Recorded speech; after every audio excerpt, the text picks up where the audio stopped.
Assalamualaikum warahmatullahi wabarakatuh. Perkenalkan, saya Evi Fatmalasari dengan nomor pokok mahasiswa 212121030. Di sini saya akan membahas artikel yang ditulis oleh saya sendiri dengan judul Menelusuri Malam Terakhir karya Leila S. Chudori. Baik, teman-teman, yang pertama saya akan membahas mengenai identitas buku dari buku yang saya baca. Yang pertama itu judulnya adalah Malam Terakhir, penulisnya adalah Leila S. Chudori. Tahun terbitnya itu pada tahun 1989, diterbitkannya itu oleh Pustaka Utama Graffiti, akan tetapi dicetak ulang oleh PT Gramedia, dan buku yang saya baca itu merupakan buku cetakan ke-6 yang dicetak pada Desember 2020. Kemudian tebal buku ini 117 halaman dengan nomor ISBN 9786024248239. Baik teman-teman, sekarang saya akan membahas mengenai cerpen pertama yang saya baca dengan judul Paris, Juni 1988. Yang pertama saya akan menjelaskan sinopsisnya yang saya analisis menggunakan pendekatan parafrasis. Nah, jadi cerpen ini menceritakan seorang perempuan di kota Paris yang sedang mencari penginapan di tengah musim panas. Ia diberi arahan oleh kenalannya yang bernama Tuan Benmont dan datang ke sebuah penginapan di tengah kota Paris yang dijaga oleh seorang wanita tua. Akan tetapi, setelah sampai di penginapan tersebut, wanita tua itu berkata bahwa semua kamar yang ada di penginapan itu sudah penuh dan tak ada tempat lagi untuk disewakan. Karena bingung dan terdesak, akhirnya wanita tersebut memilih untuk menempati sebuah kamar atau lebih tepatnya gudang yang ada di penginapan tersebut dan menyewanya selama 1 bulan. Pada saat melewati lorong menuju gudang tersebut, tampak banyak coretan grafiti vulgar yang menggambarkan alat kelamin pria di sepanjang tembok. Sang wanita mengenali bahwa lukisan tersebut adalah karya seorang seniman bernama Mark. Nah, ternyata kamar Mark atau seniman tersebut itu memang persis di sebelah ruangan atau kamar yang akan ditempati oleh wanita tersebut. Nah, penjaga penginapan tersebut sudah memperingatkan sang wanita bahwa Mark seringkali membuat suara-suara atau kebisingan dari dalam kamarnya. Ternyata benar saja, setiap malam selalu terdengar suara-suara aneh dari kamar Mark, tepatnya suara-suara seperti rintihan dan desahan orang yang sedang berhubungan badan. Suara tersebut hampir terdengar setiap malam, yang makin lama makin meresahkan sang wanita. Hingga pada suatu hari, sang wanita memutuskan untuk mengetuk kamar Mark dan membicarakan perihal tersebut, akan tetapi jawaban Mark malah di luar dugaan dan membuat ia tidak nyaman. Akhirnya sang wanita pun memilih untuk tidak menghiraukan Mark, tetapi semakin lama suara tersebut semakin mengganggu sang wanita. Dan pada akhirnya ada hari di mana titik kesabaran sang wanita tersebut itu sudah habis, lalu ia memutuskan untuk mendobrak kamar Mark karena penasaran. Nah, alangkah mengejutkan ketika ia mendapati ternyata Mark sendirian di kamar tersebut dan tengah menempelkan tubuhnya ke sebuah kanvas berukuran sangat besar yang merupakan salah satu karya yang sedang dibuatnya. Nah, teman-teman, selanjutnya saya menganalisis menggunakan pendekatan emotif untuk cerpen ini. Di sana terdapat sebuah kalimat yang seperti ini, ia semakin tergoda mendobrak pintu kayu yang angkuh itu. Sekali lagi kugedor dan tak keluar jawaban, aku akan mendobrak pintu ini, pikirnya.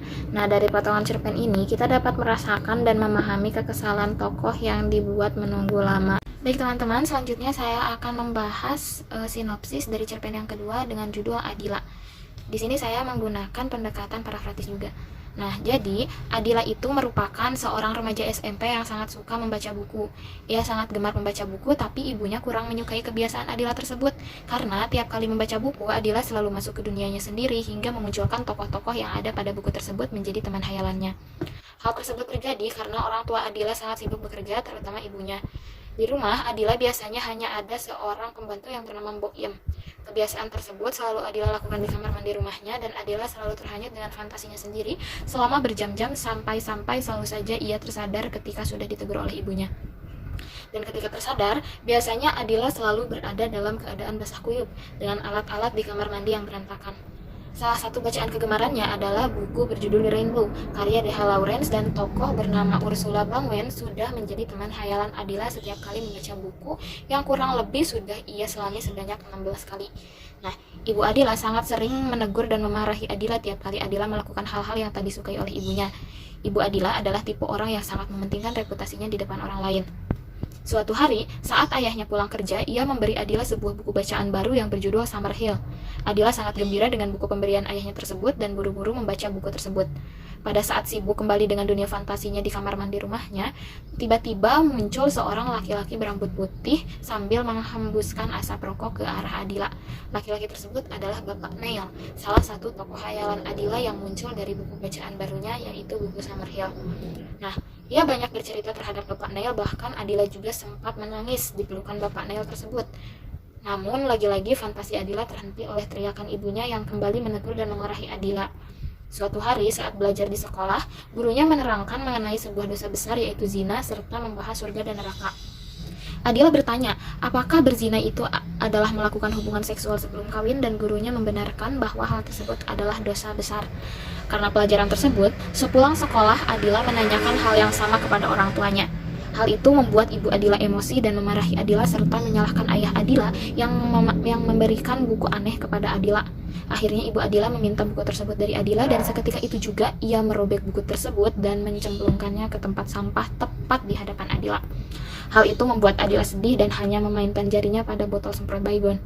Pada saat Adila merenung, tiba-tiba ia dikagetkan oleh seorang laki-laki bertubuh semampai yang ternyata itu adalah salah satu tokoh bacaan yang pernah disukai oleh Adila, yaitu Stephen Dedalus. Adila lalu kembali bercengkrama dengan teman khayalnya tersebut hingga lagi-lagi ia disadarkan oleh ibunya, dan ketika tersadar Adila dalam keadaan basah kuyup oleh cairan baygon yang sudah tumpah. Suatu hari, ketika kedua orang tuanya tidak ada di rumah, Adila diam-diam masuk ke dalam kamar mandi yang ada di kamar orang tuanya, dan Adila mengenakan kutang, blus, serta sepatu hak tinggi milik ibunya. Adila juga mengenakan lipstik merah milik ibunya. Nah, karena sejak dulu Adila memang mengagumi kecantikan dan keindahan tubuh ibunya. Pada saat bercermin, tiba-tiba terdengar suara cekikikan dari belakang, dan betapa kagetnya Adila ketika melihat Neil, Stephen, dan Ursula ada di belakangnya. Namun yang membedakan kali ini penampilan mereka tampak sangat rapi dan tidak seperti biasanya. Mereka bilang hari ini adalah hari perayaan. Lalu ketiga tokoh tersebut mengambil gelas yang diisi oleh cairan baygon seperti meminum anggur, dan mereka mengajak Adila untuk bergabung juga.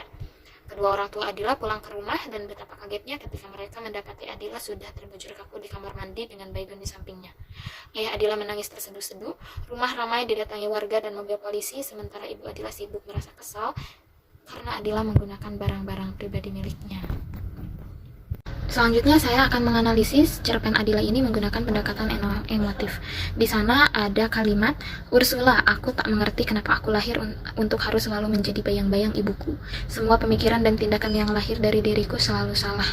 Nah, melalui kalimat tersebut, pembaca dapat merasakan kesedihan Adila yang selalu dimarahi oleh ibunya karena ia tak sesuai dengan apa yang diharapkan oleh ibunya. Ada juga, dengan mata berbinar, Dila menyambut tangan Ursula. Mereka melepas pakaian sambil berpegang tangan dan berputar-putar, meloncat-loncat, saling memercik air, saling berteriak, dan menyanyi-nyanyi. Dari kalimat tersebut, pembaca dapat ikut merasakan kegembiraan Adila ketika Ursula mengajaknya menari bersama. Nah, selanjutnya saya akan membahas cerpen yang ketiga yang berjudul Air Suci Sita. Pertama-tama saya akan membahas sinopsis yang saya analisis menggunakan pendekatan parafrasis. Nah, jadi setiap kali malam telah tiba, Sita selalu saja merasa kegerahan. Ia selalu teringat dengan kekasihnya yang berada jauh dari dirinya selama 4 tahun. Kemudian ia teringat dengan sebuah kisah Raja Agung dan istrinya saat istrinya diculik oleh musuhnya. Lalu ketika istrinya kembali ke istana, Raja Agung jadi bersikap dingin kepada istrinya. Padahal sebelum itu Raja Agung selalu berkata bahwa ia sangat mencintai istrinya. Akan tetapi, ternyata sang Raja Agung meragukan kesetiaan istrinya dan berpikir bahwa selama istrinya disandra, ia telah dinodai oleh musuhnya sendiri selama berkali-kali. Nah, hal tersebut membuat sang istri harus membuktikan kesetiaannya dengan terjun ke lautan api, membakar dirinya sendiri. Lamunan Sita terbuyarkan dan ia selalu mengguyur dirinya sendiri di bawah air shower selama berjam-jam lamanya.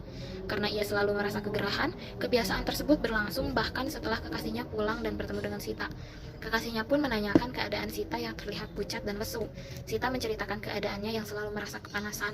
Tiba-tiba kekasih Sita mengajak Sita berbicara dengan serius dan meminta maaf karena bahwa selama 4 tahun mereka berjauhan, ternyata kekasih Sita tersebut telah mengingkari janji dan kepercayaan mereka. Sita langsung terpikir kembali pada kisah sang Raja Agung dan istrinya, dan ia bertanya-tanya kenapa pada saat itu hanya sang istri raja yang dipertanyakan kesetiaannya. Mengapa istri sang Raja Agung tidak diberi kesempatan untuk bertanya balik mengenai kesetiaan suaminya dan harus mengorbankan diri pada lautan api seorang diri. Baik teman-teman, selanjutnya saya akan menganalisis cerpen Air Suci Sita ini menggunakan pendekatan didaktis. Nah, terdapat kalimat lelaki itu berwajah 10 dan tak berarti seluruh wajah itu keji.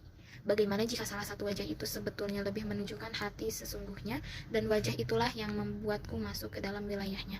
Nah, melalui kalimat tersebut terdapat suatu nilai didaktis, yaitu kita tidak boleh berprasangka buruk kepada orang lain sebelum mengetahui kebenarannya, karena bisa saja apa yang ditunjukkan oleh orang tersebut itu bukan sifat sebenarnya dari orang tersebut. Baik teman-teman, selanjutnya saya akan membahas angkatan dari buku Malam Terakhir ini, termasuk ke dalam sastra angkatan 2000-an, karena karakteristik buku ini juga sesuai dengan ciri-ciri karya sastra angkatan 2000-an seperti yang dikemukakan oleh Korrie Layun Rompan. Beliau adalah kritikus sastra Indonesia yang mengemukakan suatu ide baru untuk menciptakan munculnya sastra angkatan 2000. Karakteristik tersebut diantaranya menggunakan kata-kata maupun frase yang bermakna konotatif, banyak menyindir keadaan sekitar, baik sosial, budaya, politik, atau lingkungan, revolusi tipografi atau tata wajah yang bebas aturan dan kecenderungan ke puisi konkret yang disebut antomorfisme, kritik sosial dengan muncul lebih keras penggunaan estetika baru. Karya cenderung vulgar, ciri-ciri bahasa diambil dari bahasa sehari-hari. Karya sastra pada angkatan ini mulai berani memunculkan karya sastra yang vulgar dan kebanyakan mengadopsi moral pergaulan bebas ala Amerika bertemakan romantisme atau berkasih-kasihan. Nah, adapun kekurangan dan kelebihan dari buku ini adalah, yang pertama, untuk kelebihannya, karya cerpen seorang Leila S. Chudori selalu membuat pembaca terpancing akan akhir cerita dalam cerpennya, karena cerpen ini sangat unik. Nah, dilihat dari cara penulis mempengaruhi pembaca sangat bagus, bahasanya juga unik. Kekurangan dalam cerpen ini yaitu jika seorang pembaca tidak jeli dalam memahami setiap kalimat dari cerpen karya dalam buku ini, maka pembaca tidak akan mengerti pesan yang terkandung dalam cerpen ini, dan banyak kata-kata sulit yang dituliskan oleh Leila S. Chudori. Baik teman-teman, mungkin hanya sekian yang dapat saya sampaikan. Mohon maaf apabila terdapat kekurangan. Wassalamualaikum warahmatullahi wabarakatuh.